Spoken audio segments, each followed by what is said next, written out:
My father called me ungrateful on Thanksgiving, right in front of everyone. But what he didn't expect was that I'd finally had enough, and that the truth I was about to spill would ruin the dinner he cared so much about. Stick with me while I share my story, and if it touches you, don't forget to support our channel by hitting that subscribe button, dropping a like, and sharing it with the people you care about. Thanksgiving at my parents' house always felt like walking into a stage play I didn't want to be in. Everyone had their roles. My sister Cassie, the shining star with her perfect husband, my mother Ellen, the quiet peacekeeper, and my father Douglas Ray, the proud man who believed he built us all from scratch. And then there was me, Lena, the one who never quite fit his idea of success. When I pulled into the driveway, I already felt my stomach twist. My father's voice carried from inside, loud and commanding as always. The smell of roasted turkey filled the air, but it didn't comfort me. It just reminded me of how fake everything always was. Dinner started with small talk, Cassie bragging about her new SUV, my father nodding in pride, and my mother nervously checking if everyone's plate was full. I tried to join the conversation, but every time I spoke, my father cut me off or corrected me. It was always like that. He treated my words like background noise. Then came the toast. He raised his glass, looked around the table, and smiled that smug smile I hated. To family, he said, and to the ones who remember where they came from. Cassie giggled, clinking her glass against his. I froze. I knew that jab was meant for me. I tried to ignore it, to swallow the sting like I always did. But he wasn't done. You know, he said, looking right at me. Some people forget how much their parents sacrifice. They think because they got a job, they're above everyone now. The room went quiet. My mother's eyes darted between us, her lips trembling. Cassie looked down, pretending to fix her napkin. I said, Dad, that's not fair. He leaned back in his chair, voice sharp. Fair? You barely visit, you never call. And after everything we've done for you, this is how you show gratitude? You're ungrateful, Lena. That word hit me like a slap. Ungrateful. The same word he used when I was 12 and couldn't finish the dinner he made. The same word he threw at me when I told him I wanted to be a nurse instead of joining his business. Something inside me cracked. I looked at him, really looked. This man who always needed control, who built his pride out of other people's fear. Ungrateful? I repeated softly. You mean after I paid your mortgage when you almost lost the house last year?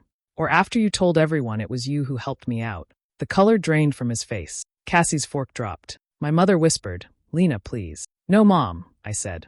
I'm done pretending. He lies about helping me when I'm the one who's been covering for him for years. Douglas slammed his hand on the table, the plates rattling. Watch your mouth, young lady. I stood up, heart pounding. No, you watch yours. You've spent your whole life calling me a disappointment, but I'm the only one who's ever cleaned up your messes. You can call me ungrateful all you want, but I'm not going to sit here and let you rewrite my life again. The silence that followed was heavy. My father's jaw clenched, his pride finally cracking under the weight of truth. My mother looked like she might cry.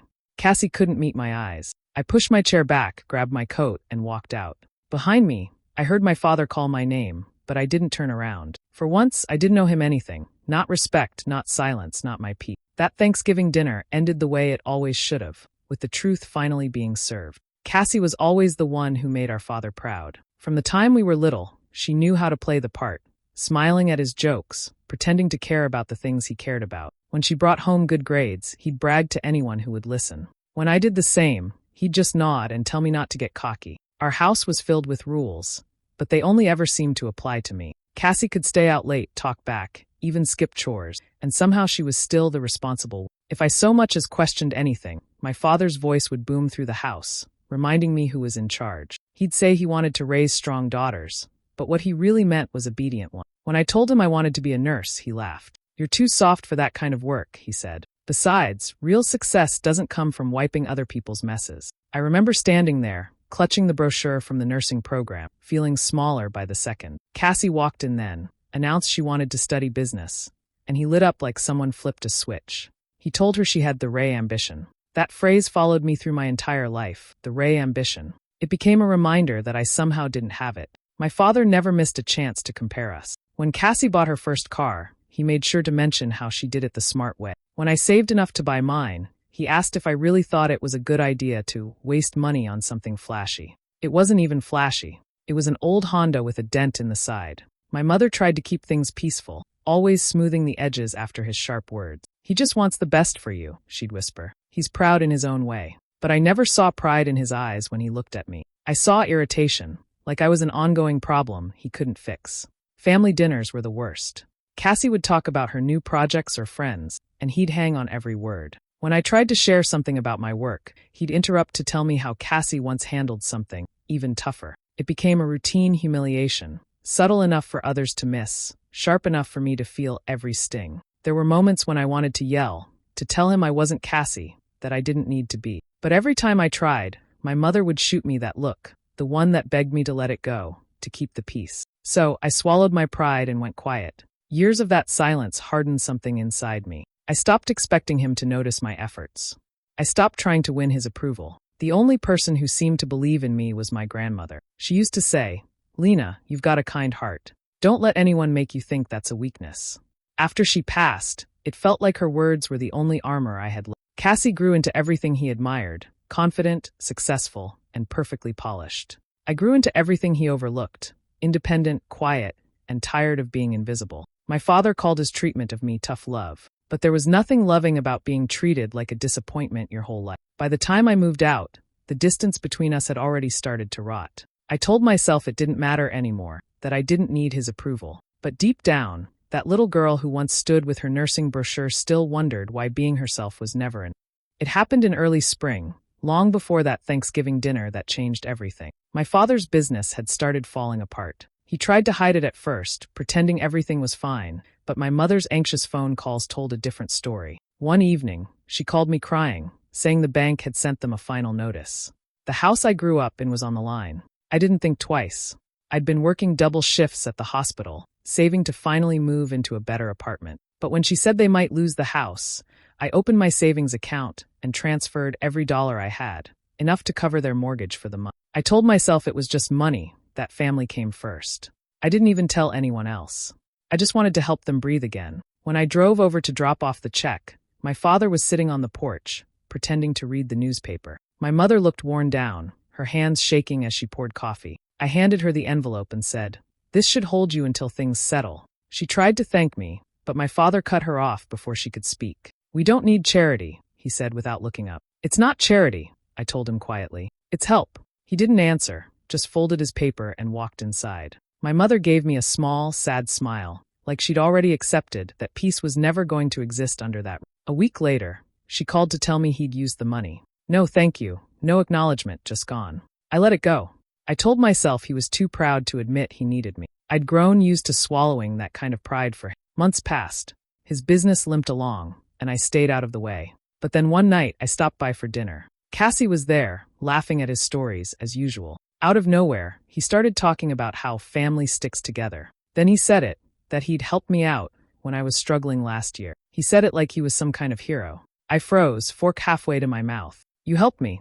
I asked, my voice flat. He nodded, smug. "Of course. That's what parents do. We take care of our kids, even when they don't always deserve it." Cassie smiled at him like he was some kind of saint. My mother kept her eyes on her plate.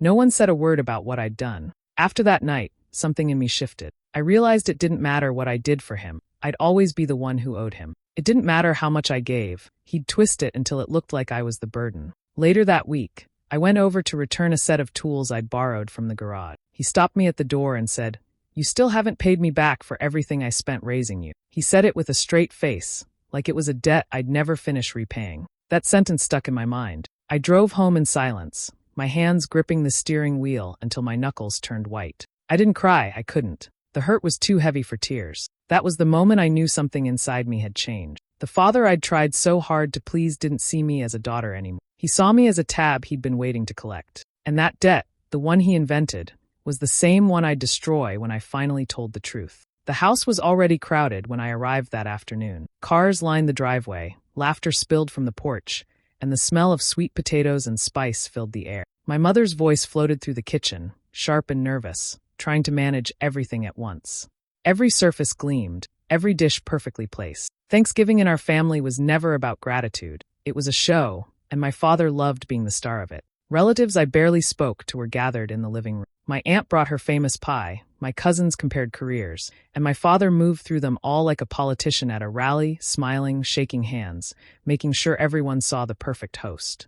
I stood by the doorway for a while, trying not to get in anyone's way. Then Cassie swept in, loud and confident as ever, her husband Mark right behind her. He had the kind of grin that made you think he practiced it in the mirror. They'd bought a new house recently, and it didn't take long before every conversation turned into a chance for them to brag about it. Granite countertops, a backyard big enough for barbecue, a bonus room just for her yoga mat. Cassie made sure we all knew. My father beamed at her like she'd hung the moon. He clapped Mark on the back, saying, "That's how you do it, son. Work hard, build something real." I could almost finish the rest of the speech before he said it. He always saved his best praise for Cassie's life. I stayed near the edge of the room, sipping a drink, watching him hold court. My mother caught my eye once and gave me that pleading look, the one that said, "Please, don't make tonight harder." I gave a small nod, even though I already felt the familiar knot building in my chest. When I slipped into the hallway to catch a breath, I heard voices coming from the den. My father and Mark. Their tones were low at first, then clearer as I got closer. Mark said, "Man, it's amazing you keep things together. Cassie told me things got rough last year." My father laughed, that deep self-satisfied laugh I knew too well. "Yeah, well, I had to bail Lena out. She's got a good heart, but not much sense with money. I covered her for a while, helped her get back on her feet. You do what you can for your kids, right?" I froze. My hands went cold. Bailed me out. Those were his words, the same man I'd emptied my savings for. Mark let out a low whistle. "That's generous of you, Doug. Someone has to look after her," my father said. "She's not like Cassie, doesn't think long-term. Always emotional first, practical later." They both chuckled. I stepped back before either of them saw me. My stomach turned, and for a second, I thought I might be sick. I went to the kitchen, where my mother was arranging rolls on a platter. She smiled weakly. "You okay?" "Fine," I lied, grabbing a glass of water. But the truth was already burning a hole in my chest. As I stood there, the noise of the house faded into a blur. Laughter, clinking dishes, footsteps, all blending together until it sounded distant. I realized then that this wasn't just another holiday humiliation. He'd told that story to make himself look noble, and I was the fool in it. That moment, quiet and bitter, became the turning point. I didn't plan on ruining Thanksgiving, but I knew I couldn't let him keep rewriting the truth. If he wanted a perfect show, I was going to give him the ending he deserved. Plates clinked and silverware scraped softly against china as everyone found their seats. The table was crowded with every dish my mother could fit on it. Turkey, stuffing, casseroles, more food than anyone could eat. For a while, it almost felt normal. People talked about football, travel plans, work gossip. My mother smiled too much, desperate to keep things light. My father poured wine for everyone, making jokes like a man who hadn't spent years turning the house into a stage for his ego. Cassie sat across from me, glowing with her usual confidence, telling a story about her new neighborhood. Her husband nodded along, proud and self-satisfied. My father hung on every word, laughing loudly at things that weren't funny. I smiled when expected, staying quiet. I thought maybe I could make it through the night without any cracks showing. Then my father cleared his throat. "You know what I love about Thanksgiving?" he began, his voice louder than the chatter around the table. "It reminds you to be thankful for the people who've made your life possible." That got everyone's attention. My stomach tightened. His tone had that edge I recognized, the kind that meant a storm was coming. He lifted his glass, scanning the table slowly. "Some kids," he said, "grow up and forget who put food in their mouth, who gave them everything they have." Cassie laughed lightly, thinking it was just another one of his speeches. The others joined in awkwardly. I kept my eyes on my plate, my fork motionless. He wasn't finished. "Some daughters," he went on, staring directly at me, "think a paycheck makes them better than their family. They forget who raised them, who gave them their start. And yet, they still show up here expecting everyone to pretend they've done something special." The room went silent. Even Cassie stopped smiling. My mother shifted in her seat, looking down at her napkin. The clock ticked in the background, the only sound cutting through the quiet. My hand trembled as I reached for my glass. I tried to swallow, but my throat felt tight. The words echoed in my head. "You should be grateful we even invited you." Something inside me cracked open. The years of silence, of biting my tongue, of pretending his pride didn't crush me, it all pressed against my chest like it was trying to escape.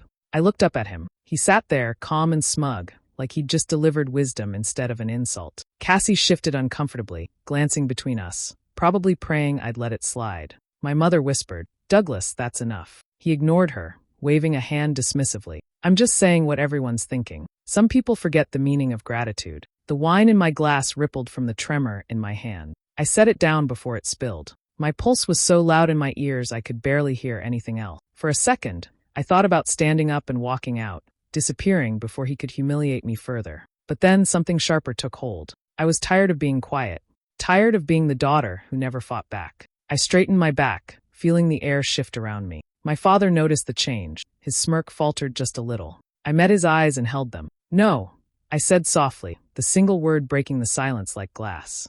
He frowned. What was that? I took a breath, steady and slow.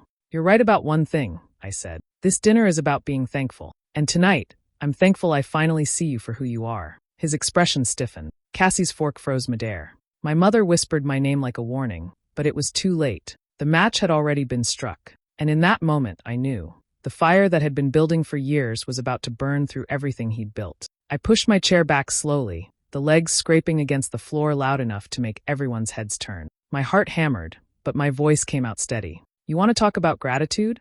I said. Let's talk about what I've actually done for this family. My father's smirk faded. Sit down, Lena. Don't start. But I didn't sit. I looked straight at him. Last year, when the bank was about to take this house, who made the payment to keep it standing? Because I remember transferring every dollar I had while you told everyone you had it handled. He blinked, caught off guard. That's enough. No, it isn't, I said louder now. You told Mark that you bailed me out.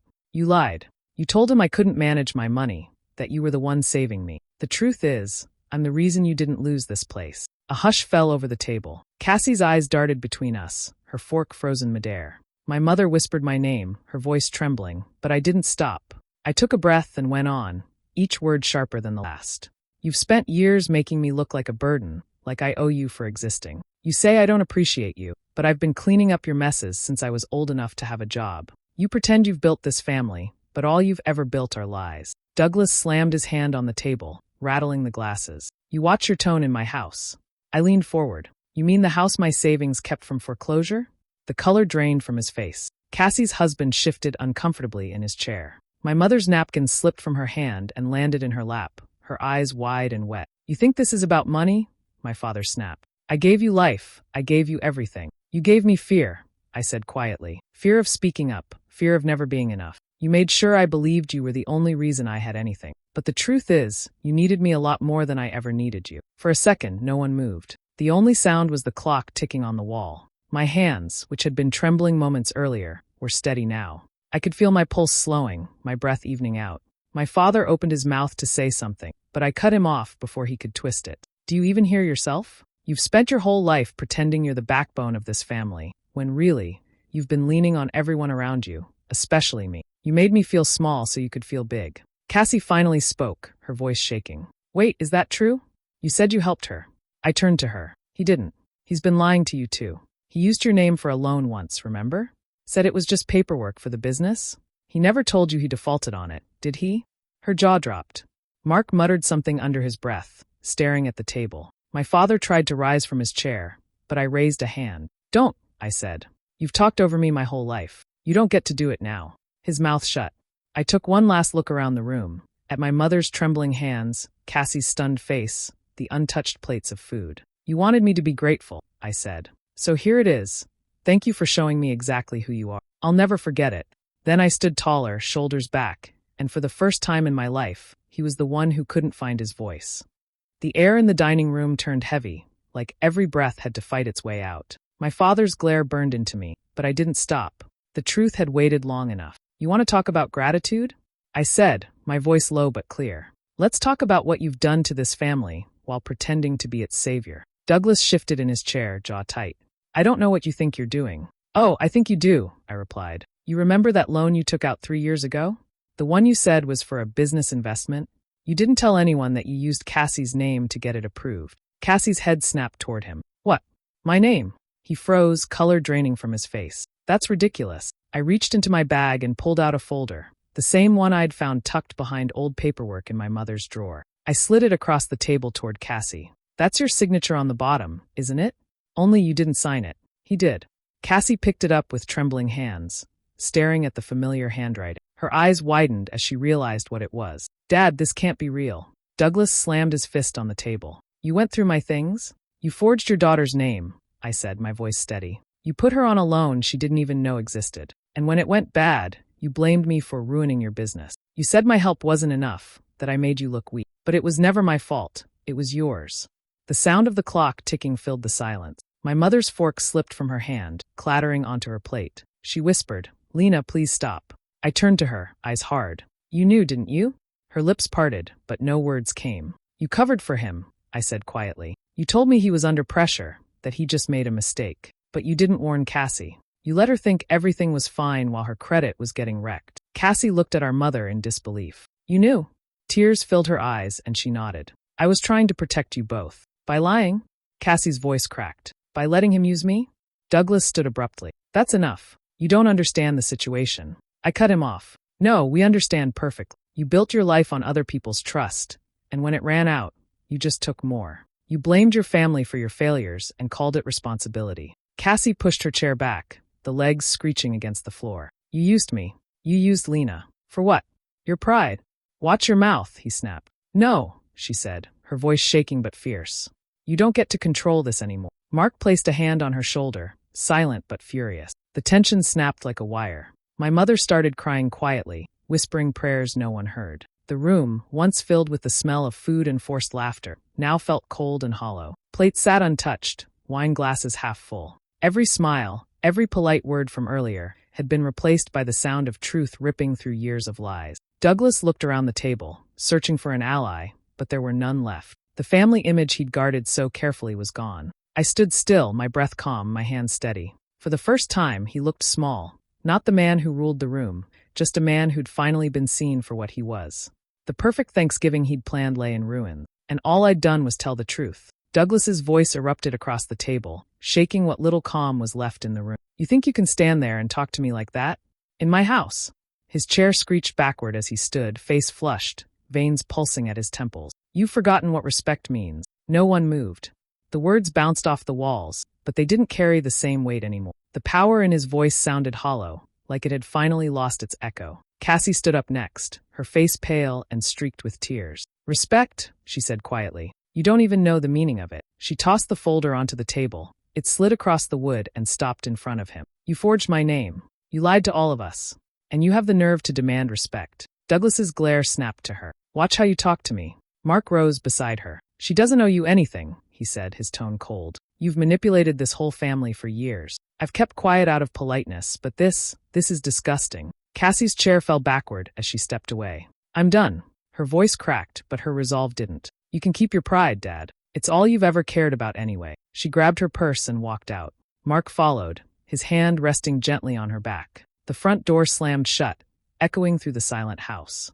My mother sat trembling, her napkin crumpled in her hands. She didn't look at me or at him, just stared down at the table as tears rolled down her cheeks. Why did it have to be like this? She whispered, almost to herself. Douglas barked out a bitter laugh. You see what you've done, Lena? You've torn this family apart. All because you couldn't keep your mouth shut for one night. I took a step back, breathing slowly. His rage didn't reach me anymore. It was just noise now. The same noise I'd grown up with, only this time it didn't scare me. I didn't tear anything apart, I said quietly. You did that yourself. I just stopped pretending not to see it. He jabbed a finger toward me, his voice cracking. You'll regret humiliating me. You'll regret this day for the rest of your life. I met his glare and said nothing. There was nothing left to argue. The truth had already spoken louder than either of us ever could. My mother looked up finally, her face pale and wet. Lena, please, she murmured. Don't go yet. We can fix this. I shook my head. No, Mom. We've been fixing his messes for too long. He never learns because we never leave. Her lips trembled, but she didn't answer. I turned toward the coat rack by the door, my steps slow but certain. My hands no longer shook as I reached for my jacket. I could feel his stare burning into my back, but I refused to turn around. For once, I didn't need to explain myself. As I slipped on my coat, I caught sight of the reflection in the hallway mirror. My father standing amid a ruined table, my mother silently crying, the food untouched, the wine glasses tilted like they'd been knocked off balance by the truth. He shouted something else behind me, but I didn't listen. The words no longer mattered. When I opened the door, the cold air hit my face, sharp and clean. I stepped outside, leaving behind the noise, the guilt, and the house that had never really felt like home. The night was quiet. For the first time in years, so was I. I walked to my car without looking back. The weeks that followed were strangely quiet. No calls, no messages, no attempts to patch things up. I went to work, came home, and let the silence stretch. It was the kind that once would have felt unbearable, but now it felt like breathing fresh air after years in a closed room. Then one evening my phone rang. The screen showed my mother's name. For a moment, I almost didn't answer. When I finally did, her voice came through small and tired. Lena, she said softly, it's been a hard few weeks. I stayed silent, letting her speak. Your father's not himself, she continued. People found out about the loan. One of his biggest clients canceled a contract. They said they didn't want to be associated with dishonesty. Her breath hitched. He's furious, says you ruined him. I leaned back in my chair, eyes fixed on the ceiling. I could picture him pacing the living room, barking into the phone, blaming everyone but himself. For once, the world outside our family saw the cracks he'd spent years hiding. Mom went on, her words rushed and nervous. Cassie won't answer his calls. She told me she's done pretending. She and Mark aren't coming around anymore. I could hear the shake in her voice. The house feels empty, Lena. Your father doesn't eat dinner with me. He just sits in his office all night. He keeps saying everyone turned on him. There was a pause, then a quieter plea. Christmas is coming. Maybe if you came by, it would calm him down. Maybe we can put this behind us. I closed my eyes. The idea of walking back into that house made my stomach twist. Mom, I said carefully, you can't keep trying to fix what he broke. He's your father, she whispered. He's made mistakes, but he's still family. I know, I said. But being family doesn't mean I have to let him keep hurting me. The silence on the line stretched long enough that I could hear her faint breathing. Finally, she said, you sound different. I guess I am, I said quietly. For the first time, I'm not angry anymore. I'm just done. She started to cry softly, trying to muffle it, and I sat there listening, not knowing how to comfort her without lying. There was no easy way to make peace with someone who refused to see the damage he'd caused. I still love you, she said after a moment. I love you too, I replied. But I can't come home for Christmas. Not yet. Her sigh trembled through the phone. He'll never admit it, but he misses you. I smiled faintly, though she couldn't see it. He doesn't miss me, Mom. He misses control. Another pause. Maybe, she said finally, but you deserve peace.